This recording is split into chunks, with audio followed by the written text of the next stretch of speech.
Mesdames, Messieurs, bonsoir et bienvenue dans votre rendez-vous hebdomadaire Zoom sur, consacré ce soir à un événement majeur dans la modernisation de notre capitale, Nouakchott. Aujourd'hui, Son Excellence, le Président de la République, M. Mohamed Ould-Cheikh El Ghazouani, a supervisé l'inauguration du pont du quartier El Haï Saken, un ouvrage emblématique qui marque un tournant dans l'amélioration des infrastructures routières de la ville. Ce pont, véritable prouesse technique, incarne les engagements du président en faveur d'une mobilité urbaine fluide et durable. Avec ses 200 mètres de long et son architecture moderne, il s'inscrit dans le cadre d'une vision plus large de développement et d'attractivité économique pour notre capitale.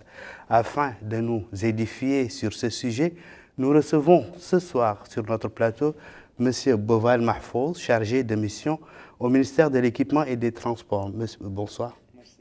Nous recevons également Monsieur Moussa Gaye, directeur des travaux d'infrastructure au ministère de l'Équipement et des Transports. Bonsoir. Avant de rentrer dans le vif du débat, nous suivons cet élément introductif de Aminata Kane.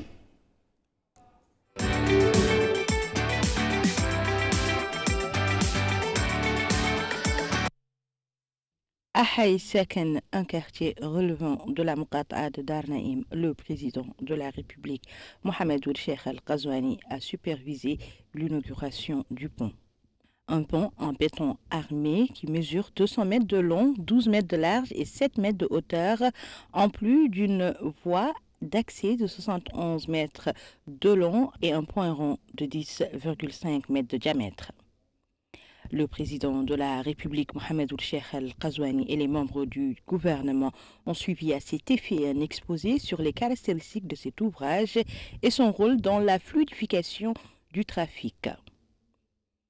Le ministre de l'Équipement et des Transports, Lioul Veyrouk, a affirmé que la mise en service de cet ouvrage de qualité s'inscrit dans le cadre de la concrétisation des engagements du président de la République, indiquant que cet équipement, dont l'inauguration s'inscrit dans le cadre de la célébration du 64e anniversaire de notre indépendance nationale, contribuera non seulement à une touche urbaine et apportera un visage nouveau à la ville de Nouakchott, en plus de la résolution de la question des embouteillages.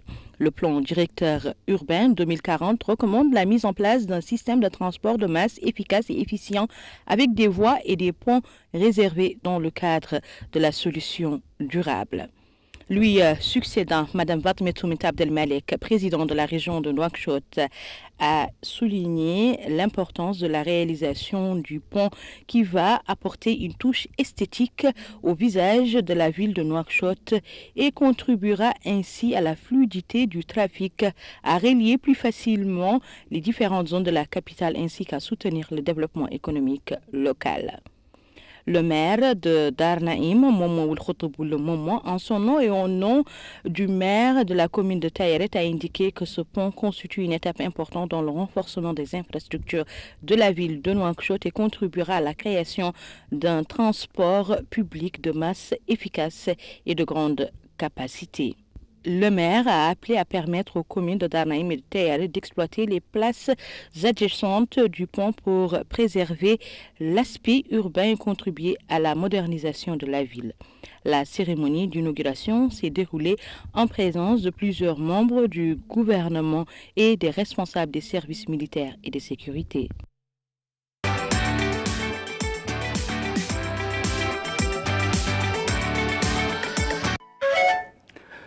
Bonsoir. Ma première question s'adresse à M. Boval. Quels ont été les principaux défis techniques rencontrés lors de la conception et de la construction du pont de l'Haï Saken? Merci. Je remercie la télévision mauritanienne de nous avoir offert l'occasion de parler de cet événement important, d'ailleurs marqué surtout par l'inauguration par son Excellence le Président de la République de cet ouvrage que je qualifie d'ailleurs de monument important qui va résoudre beaucoup de problèmes pour les populations de Nouakchott. Et donc, avant de parler des difficultés, je veux dire que quand même c'est une réalisation très importante qui aura deux incidences importantes. Le premier, c'est que tout d'abord la fluidité de la circulation, comme vous avez vu au niveau de ce que vous venez de publier, mais aussi au niveau de l'aspect du visage de la capitale. Les difficultés, en réalité, tous les projets, dans tous les cycles de projets, pratiquement les difficultés, bon, elles sont pratiquement les mêmes. Au début de cet ouvrage important, il y a eu deux difficultés majeures. Le premier, c'est au niveau de la géotechnique. C'est que cet ouvrage, il a été fait dans une zone où le niveau de la nappe était entre 1,2 et 1 mètre. Donc, c'est juste au-dessus au niveau de la géotechnique. Et l'entreprise a eu beaucoup de difficultés pour les fondations. Et d'ailleurs, elle a eu recours à d'autres entreprises qui sont beaucoup plus spécialisées pour régler ce problème de fondation qui a pris un peu de temps. Ça, c'est le premier problème. Le deuxième problème, c'est le problème de l'emprise. C'est que cet ouvrage aussi, il existe au milieu, donc entre Dar Naïm et Taïrt.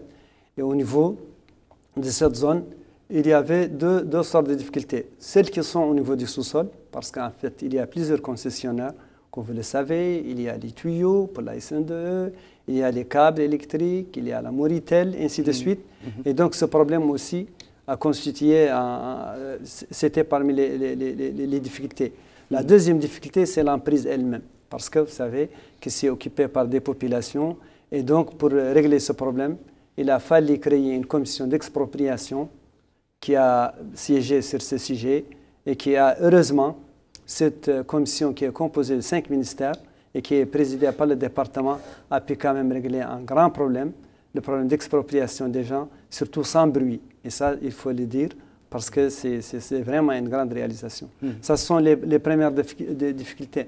En plus, comme vous le savez, les difficultés classiques des projets, c'est les problèmes d'études en général, les problèmes de démarrage, parce que pour les cycles de projet, c'est au niveau du démarrage et à la fin que les difficultés sont souvent rencontrées.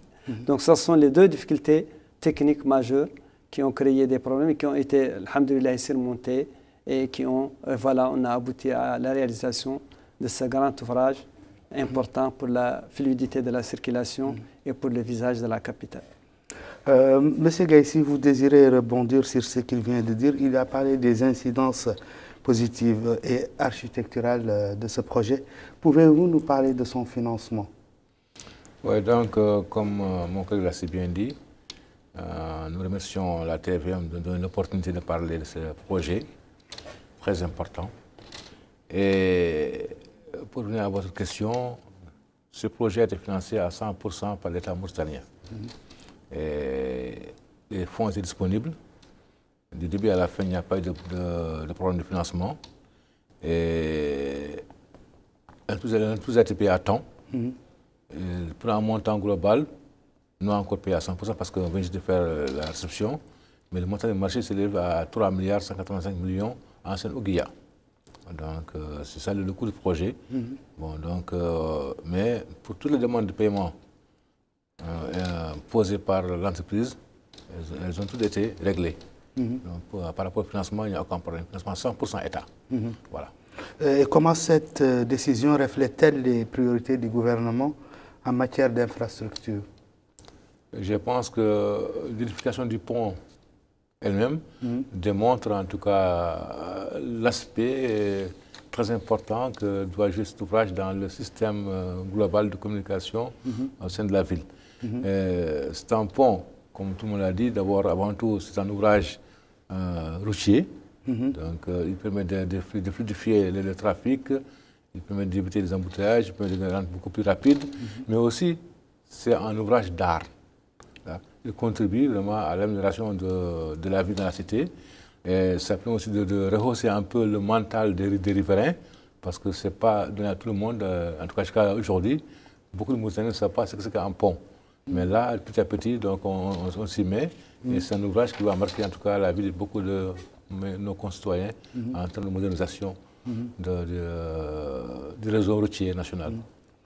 Monsieur Bobal, en quoi ce pont s'intègre-t-il dans le cadre du plan directeur urbain 2040 et du projet mobilité de Nouakchott? Donc, merci pour cette question. Donc, ça, je rebondis un peu sur ce sujet parce qu'en réalité, il y a ce qu'on appelle le PMUD, c'est le programme de mobilité urbaine de Nouakchott, qui est une étude financée par la région de Nouakchott, qui a abouti à des conclusions très importantes, d'ailleurs surtout qui mettent en garde et en disant que si des mesures ne sont pas prises d'ici l'an 2030, la circulation au niveau de Nouakchott serait très difficile. Voilà.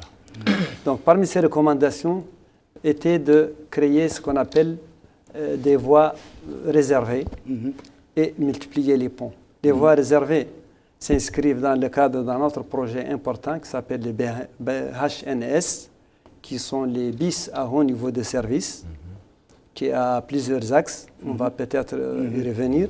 Mais pour parler un peu du programme de mobilité urbaine, les différents ponts s'intègrent dans cette étude. Parce que, comme mon collègue vient de dire, ils vont permettre tout d'abord la fluidité de la circulation, parce qu'en général, leur avantage, c'est que souvent, il y a plusieurs voies. Il y a des voies franchies, qui sont en haut, par exemple, et il y a des voies en bas qui sont au niveau des giratoires, qui permettent de la fluidité de la circulation. L'exemple du pont Haï Saken, en bas, il y a des voies franchies qui sont sur les RN1, qui vont permettre bien sûr la fluidité de la circulation, mais en bas, il y a aussi des giratoires qui vont permettre des gens de Dar Naïm et les gens de Taïrit, donc de circuler librement. Donc cette facilité de circulation, bien sûr, aura un impact sur la circulation au niveau de la capitale en général. Avant d'aller plus loin, parlez-nous du projet. On va sortir un peu du cadre du pont, du projet BHNS. Bon. Donc merci. Ce projet est un projet extrêmement important. Et d'ailleurs, je dis que c'est l'une des conclusions du PMUD. Ce projet, il va permettre de trois axes en réalité. Et il est lié à ce qu'on appelle les bretelles, qui ont été les pénétrantes. C'est aussi un projet qui s'intègre dans le BHNS. Les pénétrantes que vous constatez au niveau de la capitale aujourd'hui.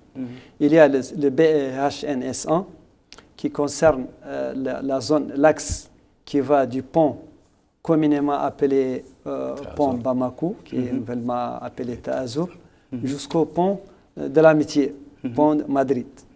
Donc cet axe-là.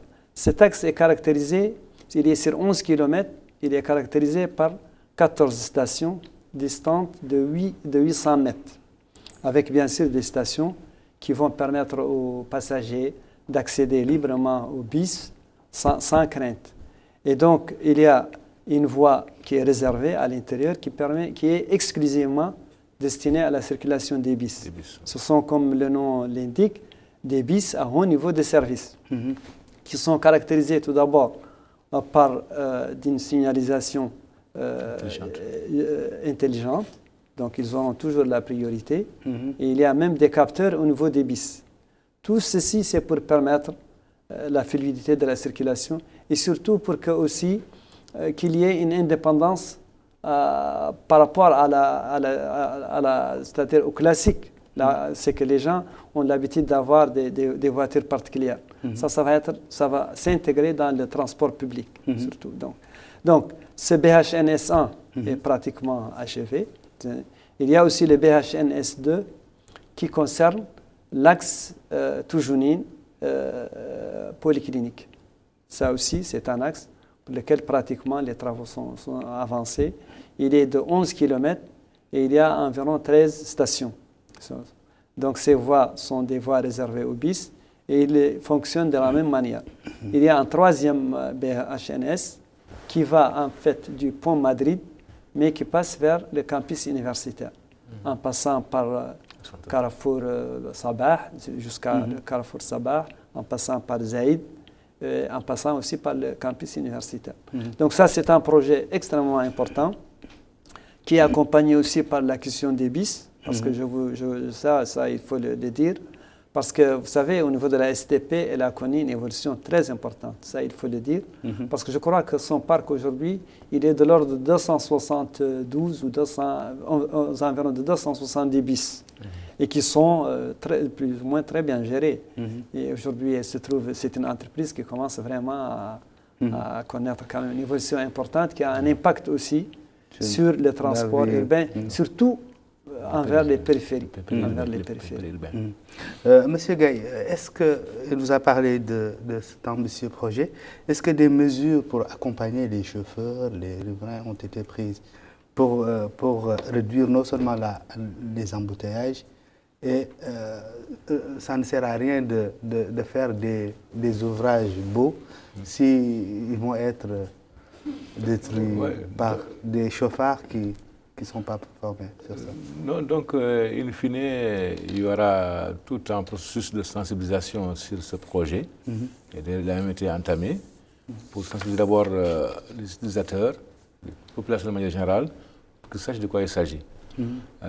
Parce que, comme il a si bien dit, c'est un projet extrêmement important et qui a plusieurs, plusieurs secteurs dans ça. Et aujourd'hui, on a tendance à ce que chaque Nochétois ait un véhicule. Et les véhicules sont vétustes. Donc, pas seulement ils vont coûter cher en termes d'entretien et de maintenance, mais aussi ils coûtent cher en termes de consommation de carburant. Et donc, ils créent beaucoup de gêne dans la circulation générale. Avec ce système-là, d'abord, les usagers vont beaucoup plus aller vers le bus qui vont faire un temps record entre le point de départ et le point d'arrivée parce qu'ils n'ont pas d'obstacle qui les bloque. Et donc, ça va entraîner à ce que les gens vont beaucoup plus utiliser le transport en commun, qui est plus agréable, beaucoup plus rapide, au détriment de ces voitures qui sont usagées et qui créent beaucoup de difficultés. Et ça va aussi aider. Même dans le parking dans le centre-ville qu'on voit actuellement, tout est plein parce que chacun a son véhicule. Alors que si les gens se prennent le transport en commun, au moins nous avons un allègement par rapport à la concentration de véhicules dans le centre-ville. Au début, il ne faut pas comprendre, mais il y a la campagne qui est en cours. Et lorsque le projet va commencer, lorsque l'activité va commencer, les gens vont se rendre compte de l'importance de ce projet, en tout cas de l'impact qu'il va avoir sur la circulation urbaine. Maintenant, concernant la maintenance, qu'est-ce qui a été prévu pour garantir la durabilité de cet ouvrage? Je parle du pont maintenant. Le pont, c'est un ouvrage. C'est un ouvrage, c'est une construction. Donc, son entretien n'est pas une affaire d'années ou de... Non, c'est un ouvrage qui est conçu pour au moins une cinquantaine d'années. C'est un ouvrage de génie civil normal. Là, dans sa conception et dans sa réalisation, il a respecté parce que toutes les normes ont été en tout cas respectées, de sorte que ce soit un ouvrage durable. Ce qu'il y a à faire, c'est des entretiens courants. Quand la chaussée c'est de chausse, quand il y a une lampe qui tombe, quand il y a une bus qui tombe, c'est ça l'entretien courant. Bon, ça, il y a déjà une société qui est là. D'abord, il y a une garantie d'une année avec l'entreprise qui est chargée des travaux. Après ça, nous avons l'entretien routier qui est continu, qui est très souvent dédié à une société qui est là pour ça, c'est l'ETER, l'entretien routier, donc il y a aussi ce volet d'entretien des ouvrages, des routes. Donc à ce niveau-là, il n'y a aucun problème par rapport à ça. Ce n'est pas une technologie simple, mais... Bien sûr. Voilà.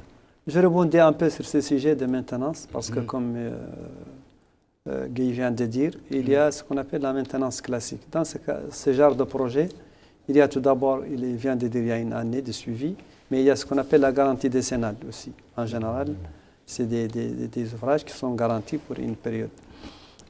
Scientifiquement, en général, ces ouvrages, il y a une maintenance tous les 5 ans, en général. Mais elle n'est pas très profonde. Mais tous les 20 ans, on change ce qu'on appelle les appareils d'appui, en général. Et je dirais que la durée de vie, je vais aller un peu au-delà de mon collègue, c'est la durée de vie, c'est pratiquement 100 ans, si toutes ces mesures sont prises.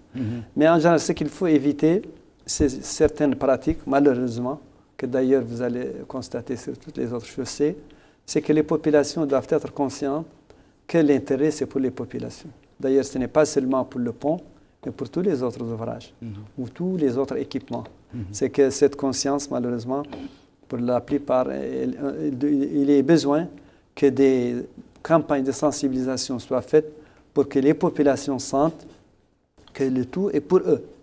Que ce soit des ouvrages, que ce soit un équipement d'eau ou d'électricité, que si on fait des comportements qui ne sont pas bons, que c'est le citoyen qui va en souffrir. Et ça, c'est une conscience, à mon avis, qu'il y a lieu de sensibiliser les gens pour les comprendre. Est-ce que vous avez commencé à les sensibiliser? Comment ces populations-là ont été impliquées?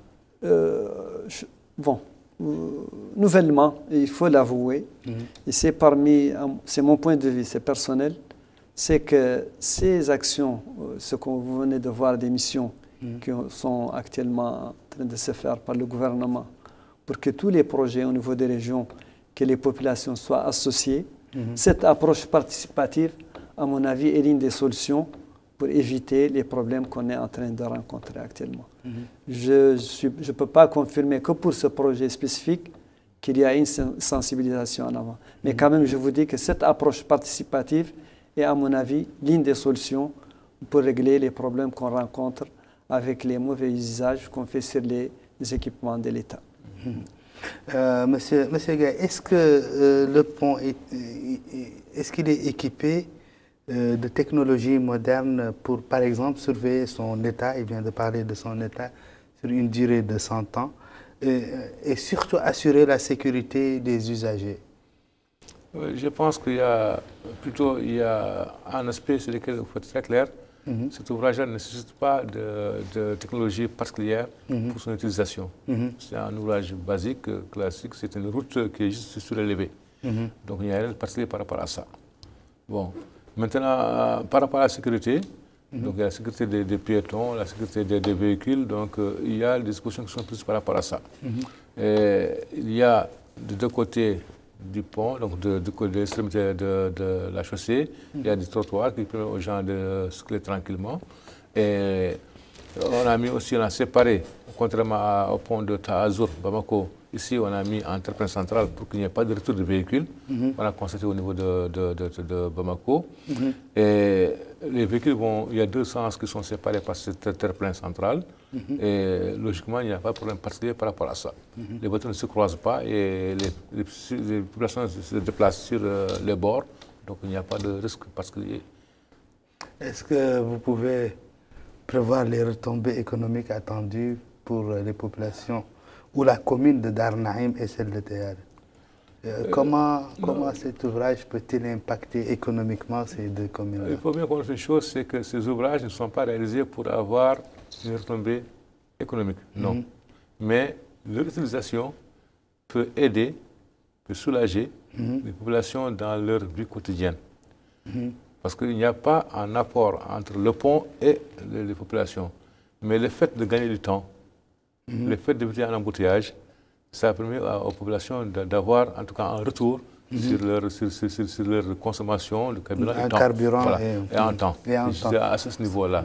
Oui. Non, c'est juste pour dire que l'impact est très clair. Parce que, vous savez, il n'y a pas de plus cher que le temps. Parce que le temps, et que tout d'abord, quand aussi vous réglez un problème au niveau d'une zone, ça impacte toute la capitale.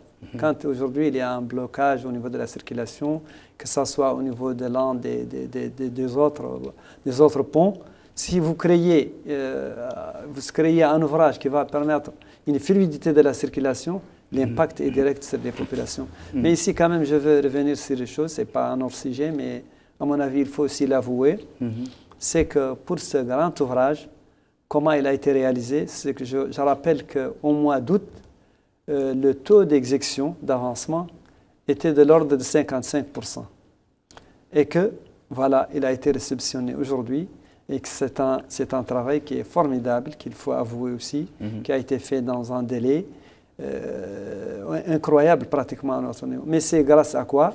C'est grâce à un suivi rapproché qui a été fait par le département. Ça aussi, il faut le dire parce que c'est une réalité. Il y a eu maintenant au niveau du département un suivi rapproché qui est suivi jusqu'au ministre, parce que à tous les niveaux, c'est un groupe qui a été créé et qui, au lieu de prendre du temps pour régler les problèmes sont réglés à temps, très rapidement. Et ça, ce suivi de proximité a aussi un impact important pour la réalisation de cet ouvrage qui a l'honneur d'être inauguré aujourd'hui. Est-ce qu'il a été livré dans les temps? Bon, je ne dirais pas le temps. Vous savez, les retards, il y a souvent des retards. Mais est-ce seulement à cause de l'entreprise ou est-ce des autres difficultés? C'est peut-être le directeur de l'infrastructure qui répondra plus sur ce sujet, mais à mon avis, c'est quand même un retard qui il faut compter à partir de 2022, je pense. Parce qu'il faut, quand vous regardez l'historique de ce pont, c'est un peu plus long. Ouais, parce qu'il faudrait dire que cet ouvrage a commencé en 2020. Et tout le monde sait qu'il y a des difficultés énormes. Cela a commencé en même temps que le carrefour de Bamako. Mais du fait que lui, il a souffert de la défense de l'entreprise, on était obligé de procéder à une résiliation et de recommencer le processus de sélection de l'entreprise. Donc ce temps, on ne doit plus le compter dans ce qui est prévu. À partir de 2020 De 2020 jusqu'à 2022, quasiment, c'était un temps perdu parce qu'on n'a pas fait grand-chose. Donc en 2022, on a repris le processus. Et là, on a revu les délais. Parce qu'on avait prévu, il y avait des semelles au départ qui étaient superficielles, mais compte tenu du fait que nous avons une zone plutôt avec une nappe à fleur de surface, donc il fallait utiliser un système beaucoup plus profond. Donc utiliser les pieux, donc ça a pris un temps énorme. Et si on prend le délai en tant que tel, parce qu'il y a eu le délai initial, il y a un peu de délai qui a fait l'objet d'un avenant, on est à 24 mois ou de 16 mois. Donc il y a cette petite différence qui est là, donc qui faisait que c'est dû à ces opérations-là qui sont venues en plus.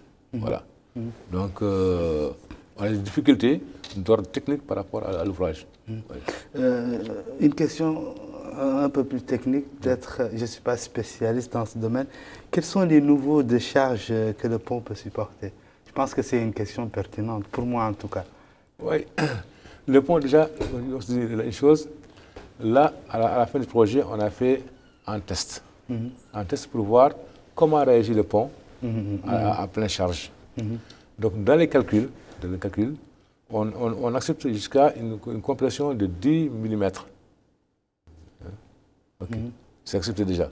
Mais quand on fait les tests avec 4 camions chargés de 42 tonnes, 4 camions, ils sont passés, il y a eu une inflation de 3 mm. Donc c'est-à-dire que le pont supporte beaucoup plus que ce qui est prévu pour lui. Voilà. Donc aujourd'hui, quand on a une charge de 160 tonnes, ça passe sans aucun problème. Non, je veux dire que juste je confirme qu'il n'y a pas de risque parce que déjà avec cet essai, il a été rassuré qu'avec 160 tonnes, je pense que c'était une flexion d'environ 3 mm. Donc en général aussi, on prend des coefficients de sécurité dans ce. Je pense que qu'il n'y a pas de crainte en général. Par rapport au pont de Azor, quelle est la spécificité par rapport au pont de Azor? C'est pratiquement, vous savez, c'est le même modèle en général. Ça, c'est son. Vous savez, malheureusement, il n'y a pas beaucoup de ponts à Nouakchott, mais les 3 ponts qui existent, ils ont pratiquement les mêmes caractéristiques techniques. Les mêmes caractéristiques techniques et ils répondent aux mêmes besoins. Parce qu'ils ont toujours les deux objectifs qu'on attend d'eux. C'est quoi?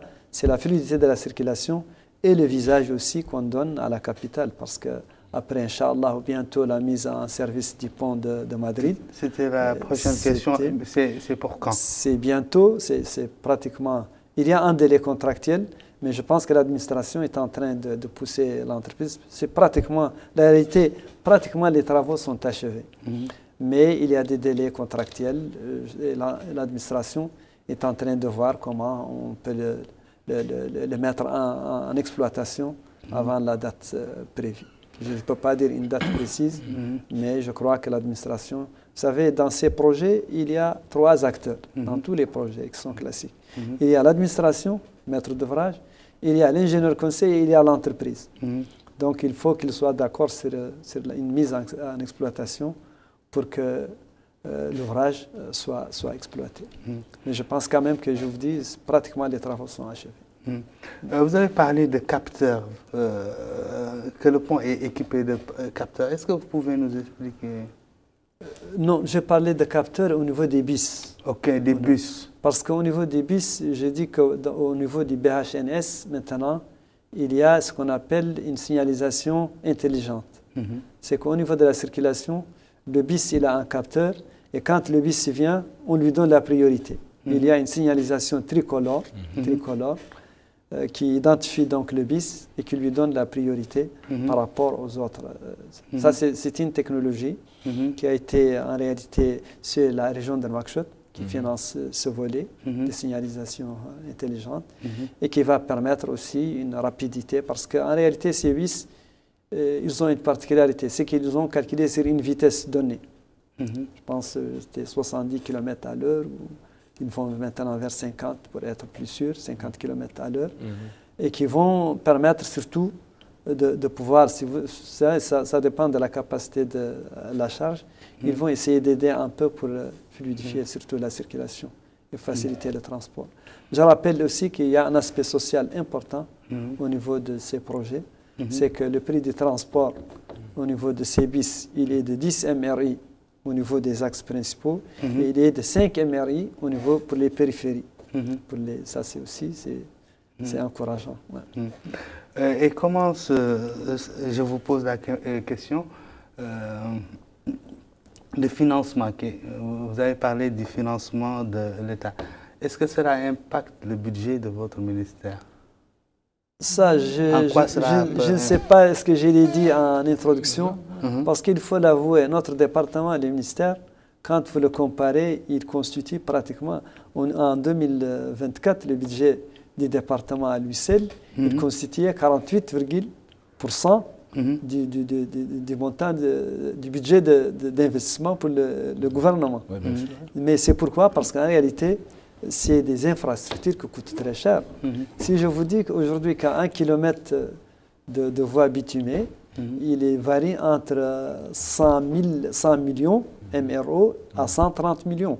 Ça dépend des zones, ça dépend des ouvrages, mais en général, c'est cette marge. Et les marchés, c'est des marchés qui sont en général, je vous dis, 48% au budget 2024 du budget d'investissement de l'État.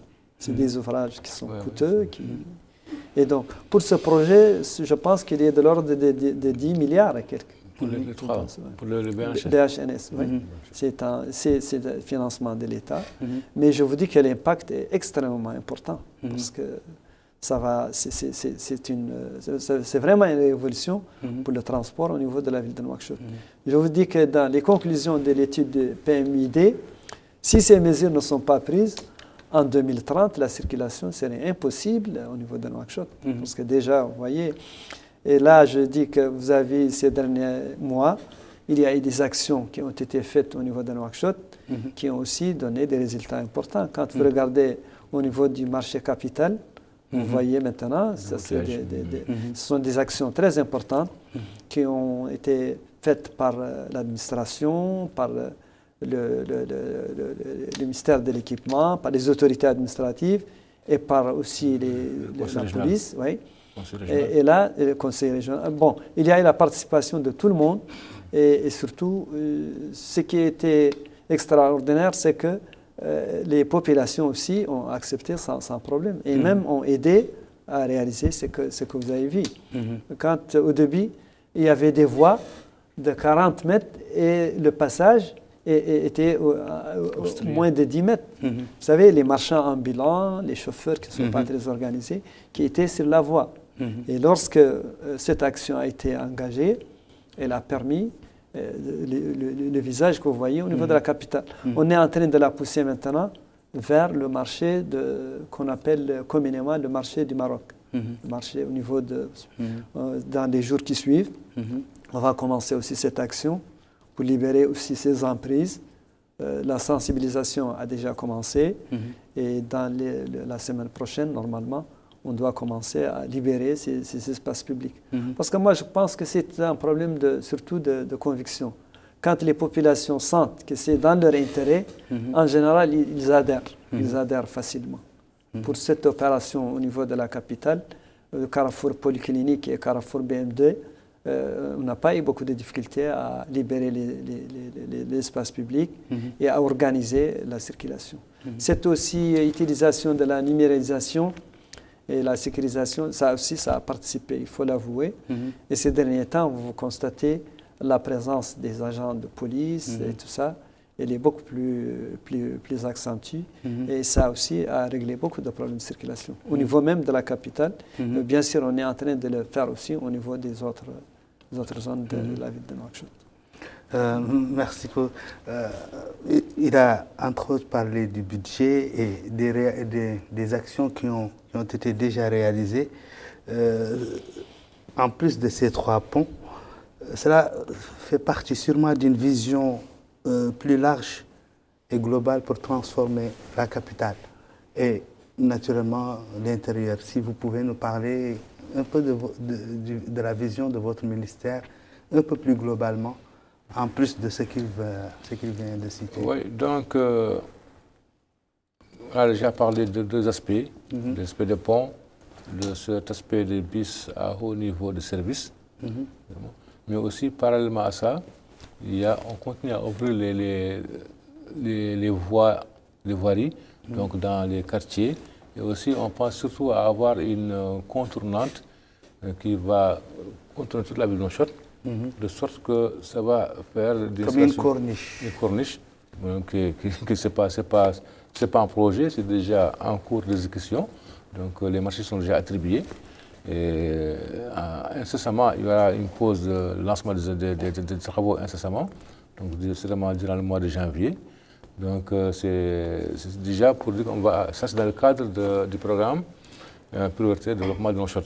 Donc les applications sont lancées, les marchés sont attribués, les contrats sont signés, et les gens se préparent maintenant à entamer les travaux. Donc c'est un programme de 135 km dans la ville de Nouakchott déjà, donc qui va concerner toutes les Mourataa, les 9 Mourataa, 3 wilayas, et aussi une contournante donc qui va faire le tour de Nouakchott. Donc ça c'est déjà un programme qui est en cours. Et comme il a si bien aussi, la réflexion est lancée pour voir la possibilité de faire d'autres ponts. Comme ça, on a si bien dit que c'est budgétivore, ça prend beaucoup d'argent, donc aussi il ne faut pas qu'on mette toutes nos finances dans ces ouvrages-là. Mais ils sont nécessaires. Ils sont nécessaires parce que l'impact est vraiment incommensurable. Donc à part cela, nous avons d'autres projets parce qu'on continue à accentuer l'accessibilité sur tout le territoire national, de sorte que chaque chef-lieu de Moukata soit relié en tout cas au réseau routier. Et aussi on insiste beaucoup, et c'est extrêmement important, à ce qu'au niveau des frontières, qu'il y ait des accès. Ça permet de ramener les populations aux frontières dans leur milieu naturel, qui est la Mauritanie, de ne pas dépendre des autres, mais aussi de les sécuriser davantage. Et pour un peu étayer ce que je dis là, actuellement nous avons la route qui va à Ndiago. On connaît Ndiago, c'est quoi? Je voulais poser la même question. Voilà. Parce que là, moi, ça, je sais de quoi je parle. Je passe parfois sur cette route. Mais là, la voiture, vous êtes obligé de la réparer après votre retour. Alors que de l'autre côté, l'autre pays frontalier, vous traversez juste la frontière et là, vous êtes sur presque une autoroute. Voilà, donc, j'ai dit non, ils ne peuvent pas être mieux que nous. Non, ils ne seront jamais mieux que nous. Bon, ça c'est vraiment un cri de cœur que je lance. Donc, parce que c'est une réalité que les pouvoirs publics ont pris en compte, de sorte que, en tout cas, toutes les frontières soient reliées par des routes sécurisées et vraiment carrossables. Quand je parle de Ndiago, quand je parle aussi de Hamoud, qui est un coin très reculé à la frontière malienne, Bouli, Rabou, ça ce sont des villes frontalières dans lesquelles les routes vont arriver. Aujourd'hui, quand on a un problème au niveau de Tuiles, mais on va se rapprocher déjà par la route Tintin-Ferba. Donc on tend vers Tuiles, parce que c'est Tuiles la capitale départementale à ce niveau-là. Donc on va essayer, l'État essaye par tous les moyens de relier ces villes frontalières avec le réseau routier national. Et ça, c'est en cours. Je ne vais pas oublier une route extrêmement importante, c'est la route qui nous lie à l'Algérie, qui va permettre de rallier Birmokren, mais aussi, surtout, à Bintili. Donc c'est un coin de la Mauritanie qui, très souvent, les gens oublient que ça fait partie de la Mauritanie. Donc c'est un réseau très ambitieux et qui permet de couvrir, en tout cas, l'ensemble du territoire mauritanien. Et ça sera pour quand? Tout ça, c'est en cours. En cours déjà. En cours, c'est déjà en cours. Donc il n'y a pas à imaginer, c'est en cours. Hein. Et vous avez parlé de la corniche. Est-ce qu'on peut avoir la trajectoire, par exemple? Elle va passer par où? Moi, quand je parle de corniche, je parle de la plage. Sûrement, elle va passer par là. Non, de façon grossière, parce qu'il faut avoir, parce que vous savez, en problème de localisation, c'est tel endroit. Ce qui est sûr, c'est qu'il y a une partie qui passe au bord de la plage, qui va sortir après Carrefour Barad, là, de l'autre côté, qui va relier la route de Rajouj. Et là, de là-bas, elle va aussi contourner Darnaïm pour aller à la route de Toujini, de Boutimi là-bas. Et là, elle va retomber sur le PK14 ou PK13 là-bas, à ce niveau-là, pour fermer. Ensuite, elle va remonter en arrière encore. C'est vraiment un contrôle très clair. Maintenant, pour dire que c'est à tel point précis, il m'est très difficile de pouvoir décrire parce qu'il faut avoir des coordonnées, mais ce n'est pas par des endroits. C'est surtout, la réponse peut être un peu plus générale, parce que vous savez, pour ces études, il y a toujours des difficultés, et il y a toujours des revues d'études qu'il faut faire, une mise à jour des études. Ça, c'est quand même des approches que le département maintenant a intégrées au niveau des études. Parce que, vous savez, l'une des difficultés des projets réside au niveau de l'étude. Quand l'étude est bien faite, en général, le projet serait bien fait. C'est deux paramètres. La bonne étude et le choix de l'entreprise. Si vous choisissez une bonne entreprise, vous avez une bonne étude, en général, le projet aboutit. Pour la particularité de Nouakchott, c'est que l'absence d'un schéma d'aménagement urbain a constitué une difficulté. Et donc maintenant, il faut adapter, et c'est ça l'une aussi des solutions dans le cadre du projet que le directeur vient d'annoncer, le projet de priorité de développement de Nouakchott, pour la contournante. Ils vont l'adapter suivant la situation actuelle et ce qui est prévu au niveau de la capitale. Mais quand même, c'est une première fois qu'il y ait 136 km à peu près à réaliser d'un seul coup pour une capitale, donc pour Nouakchott. C'est une première. Et je pense que ça va, comme il vient de vous dire, les marchés sont déjà signés. Et je pense que les travaux vont commencer très rapidement. Il y aura une pose de première pierre dans les jours qui suivent. Et je pense que le délai le plus long, il est de 16 mois, si j'ai de bonnes mémoires, c'est ça. Donc, ça va se réaliser. C'est une bonne...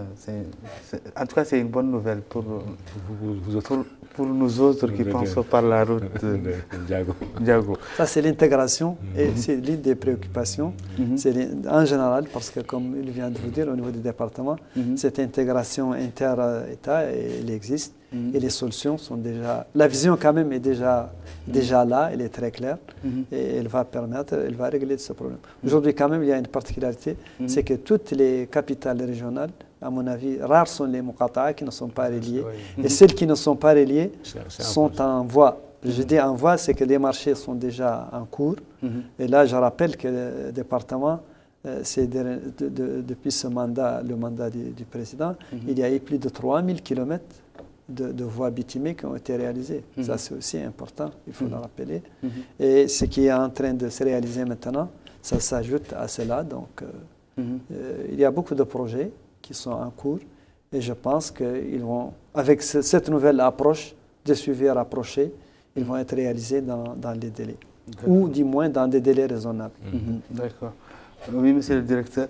Maintenant, nous allons revenir un peu à Nouakchott pour parler de la sécurité des piétons et des cyclistes. Est-ce qu'ils ont été pris en compte pour la réalisation de ces ouvrages? Parce que nous avons, ou bien j'ai remarqué sur la route après le pont Bamako, BNH, il y a d'énormes difficultés.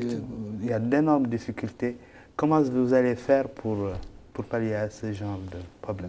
Dans la construction du tracé du PHNSS, précisément, il y a une voie cyclable. Et c'est déjà prévu. C'est prévu. Il y a une partie qui concerne les voies cyclables. Donc, à côté, il y a les trottoirs. Donc, pour chaque partie, elle a son cheminement. Donc là, c'est prévu. Dans le BHS, c'est clair, donc il n'y a pas de problème par rapport à ça. Aussi bien pour les voies cyclables que les voies, piétonnes, qui sont les trottoirs. Ils ne sont pas liés. Et la voie entre... La partie centrale, c'est le bus, le bus qui est au milieu. Et juste après, ce sont les voies comme ça, dans deux sens. C'est deux voies et deux voies de ce côté-là, les minimums. Donc, à ce niveau, il n'y a aucun problème. Donc, ils ne sont pas liés. Et c'est déjà prévu. D'accord. Donc, je rappelle seulement qu'au niveau du PMUD, le programme de mobilité urbaine de Nouakchott, l'une des recommandations, c'était ce qu'on appelle le transport capacitaire sur site propre. Ça, c'était une recommandation. Et ça, c'est quoi? C'est le transport à travers des bus de grande capacité sur des voies réservées. C'est pourquoi vous voyez ces voies. Et donc, il y a des postes où il est prévu le passage c'est-à-dire que ce qu'il y a lieu, c'est maintenant sensibiliser surtout les populations pour éviter de faire le passage devant les bus au niveau des voies qui sont réservées aux bus. C'est ça. Et je pense que des mesures seront prises et les gens vont sensibiliser avant la mise en service du BNH. Non, mais je pense qu'à ce niveau, déjà, les gens se plaignent parce qu'ils n'ont pas compris pourquoi on prend autant de distance avant d'avoir une déviation. Voilà, effectivement. Ça, il faudrait qu'on en parle. Parce qu'on ne peut pas ouvrir, si on veut avoir des bus performants, donner le temps de rouler comme il faut. Ce qui veut dire qu'on a optimisé les zones où il y a des partages, des croisements. Il a dit, on a parlé de bus intelligents. C'est-à-dire que si le bus s'approche, automatiquement, non pas seulement les feux vont s'allumer en rouge, mais aussi les barrières vont se rabattre.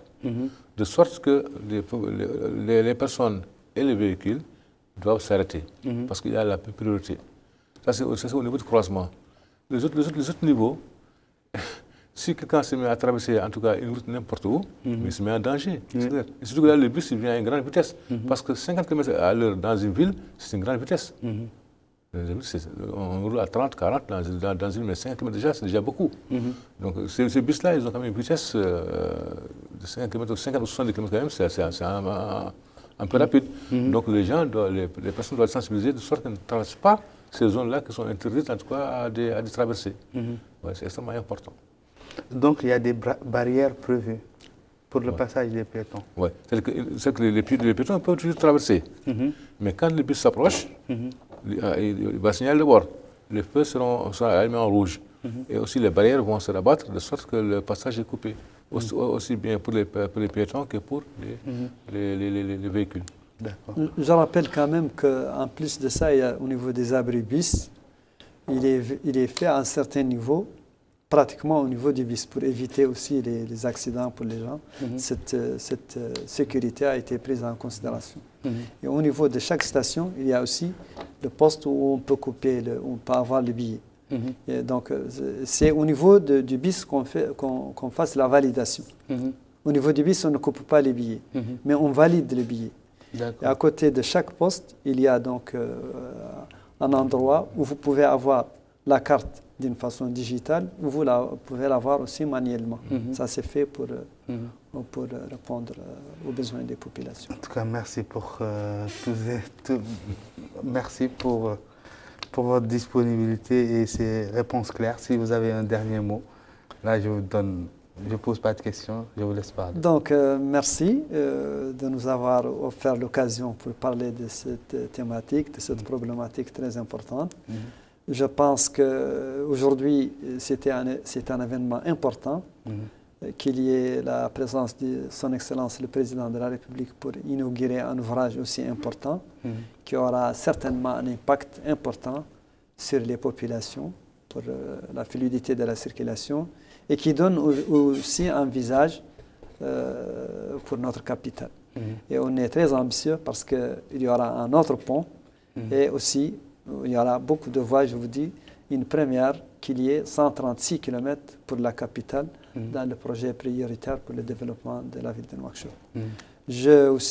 J'ajoute aussi cette politique participative qui fait que les populations maintenant sont très associées au niveau de ce qui va se faire. Les missions qui viennent de se dérouler par le gouvernement, qui viennent de l'intérieur, au niveau de Nouakchott aussi. Je rappelle aussi qu'au niveau du ministère du département, demain, il y aura une cérémonie importante qui signale quand même une priorité qui est donnée aux meilleurs chauffeurs et à la meilleure entreprise. Et ça, c'est un événement important qui doit encourager les chauffeurs et qui doit encourager aussi les entreprises de transport pour se conformer aux normes qui vont bien sûr Et le tout, c'est pour le bien de la population.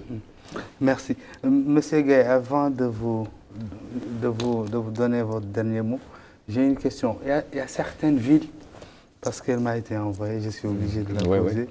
Il y a certaines villes ou certaines localités ici en Mauritanie qui ont une particularité, qui reçoivent, je prends par exemple l'exemple de Nebjat qui reçoit chaque année des milliers de